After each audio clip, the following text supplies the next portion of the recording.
Hyperdocs are one of the newest strategies in educational technology, and this week's episode explains what they are. I've taught a couple of PD sessions on this already during Intersession and at DigiCamp, but interest in it has grown over the last several weeks as it's been mentioned again in a few meetings. So Hyperdocs are essentially a modern take on a web quest. It allows students to learn online about a topic at their own pace. In a nutshell, Hyperdocs are Google Docs or slides that are built for students with choices that evolve around a central concept or problem. But they also scaffold learning in conjunction with the 4 C's: creativity, collaboration, communication, and critical thinking. Originally developed by 3 California teachers, there are now hundreds of Hyperdoc lessons and templates for teachers to choose from. Now you might be thinking hyper plus doc equals a doc full of hyperlinks, but these are much more than hyperlinks on a document. Creators deliberately choose web tools that give students opportunities to engage, explore, explain, apply, share, reflect, and extend student learning. And it gives them a digital collaboration that's choreographed to give every student a voice and a chance to be heard by their classmates. It also involves critical thinking and problem-solving skills that can be developed through linked tasks and give students an opportunity to create authentic digital artifacts to show what they can know and connect with a wider audience. You can choose from already created lessons to adapt or look at a variety of templates to create your own. This site is a good one to help you get started. I'll leave the link in the description below too. I also talked with middle school science teachers Katie Hall and Abdul Kelly and asked them about Hyperdocs and how they're using them in their classes. Hyperdocs have been a very useful resource when it comes to setting up a lesson that has all the elements of autonomous work where students can work independently, as well as small groups and transitioning over into large group dynamics. Hyperdocs are great for blending those 3 components into a lesson for the day, and you can make it as interactive as you would like depending on what it is that you need to teach. For example, if you could see the screen here, I did one for cells, and the initial part of it is students answering some preliminary questions about cells and learning about cells through some of the research that we've done already. And they would then transition into answering 15 multiple choice questions where they'll answer the questions and they can screenshot the results, take an interactive test that you can include the link, you can embed the link into the Hyperdoc. They'll screenshot the assignment, add it in here, so before they move on to the next piece, we focus on that individual mastery, making sure they understand.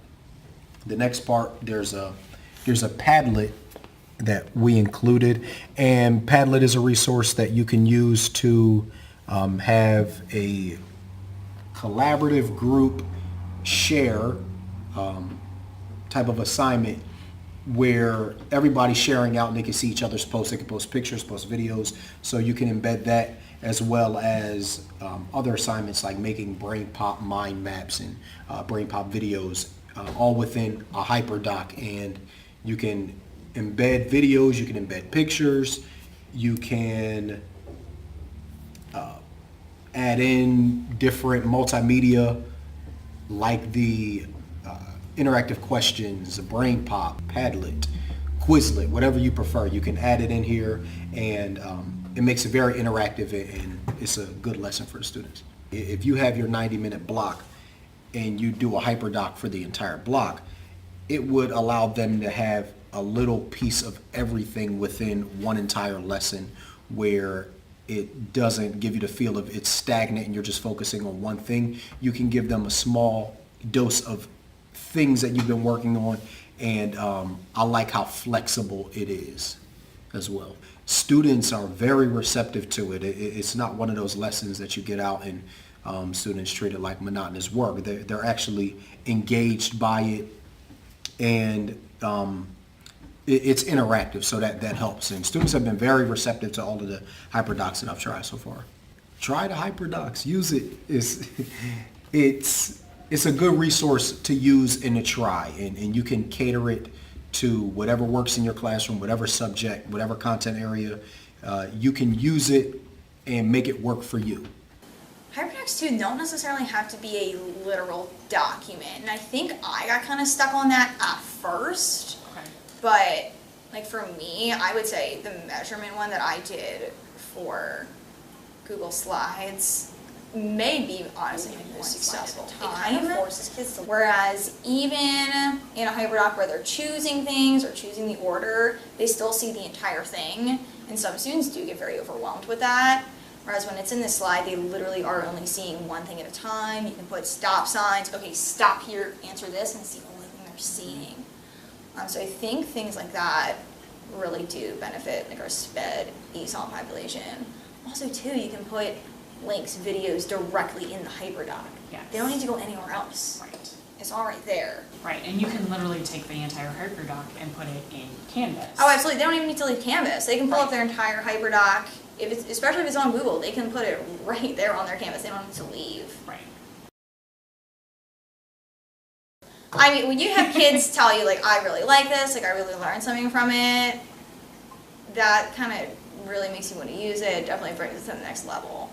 Because when I'm standing here in front of the classroom, I definitely don't hear that. I could hear that from a lab, but definitely not when I'm standing in front of the classroom. And this kind of allows me to do both. Hyperdocs are a good hybrid. I can do technology, I can do a lab, I can do notes, I can do videos, all in one thing. Right. And like students think they're just kind of doing activities that are fun, but they're really learning. Yeah. There's a lot of things they can click on, some things are on paper, some things are online. Yeah. If they can click on it, it brings them to Yeah. something for whatever reason, they like that. I like too, I mean, students can work individually, but you can also have them do it in partners. That's something I kind of did. I took something very similar to my speed and velocity Hyperdoc. I kind of did the simple machines one and said this is very similar. You've kind of seen this format. However, this time, pick a partner and do it together. That portion I also added a hands-on lab portion kind of in the back of the room. Okay. So that was a really good blended learning of, okay, first you need the information on the Hyperdoc, you also need the lab. But again, the order didn't really matter. Some kids were, after I had given instructions, that was enough sitting time for them. At that point, like those 10 minutes, they were ready to get up and do something. And they could do that before coming back to their seats and getting to work. I mean, they were both doing what they were supposed to be doing, it's just they kind of got to choose. That's pretty huge.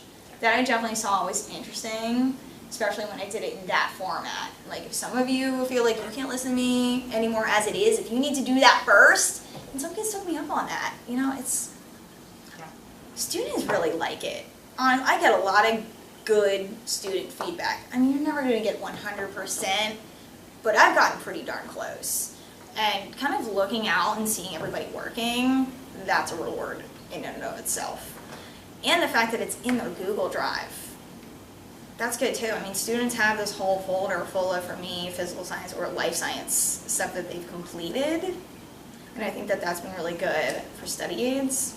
Have I piqued your interest about Hyperdocs yet? Click the link in the description below to find a quick step-by-step guide to how you can start creating your own.